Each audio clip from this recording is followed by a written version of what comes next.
ఇవాళ చాలా సుదినం. ఎందుచేతంటే ఇప్పుడే నా ముందు మాట్లాడినటువంటి ఆనందరావు గారు మనకు తెలియజేశారు.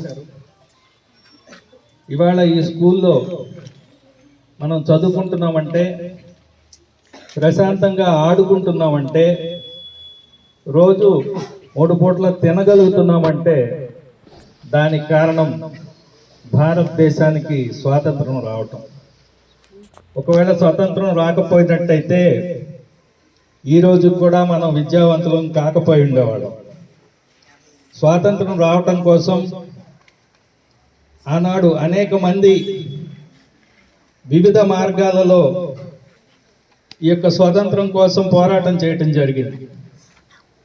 మన దేశం సుమారుగా 1000 సంవత్సరాల పాటు విదేశీయుల యొక్క చేతిలో, వాళ్ళ పరిపాలనలో ఉండటం జరిగింది.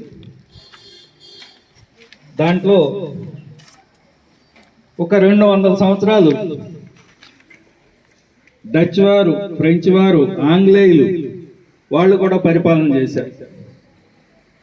దీనివల్ల మన యొక్క సంస్కృతి అడుగంటిపోయినటువంటి ఒక పరిస్థితి.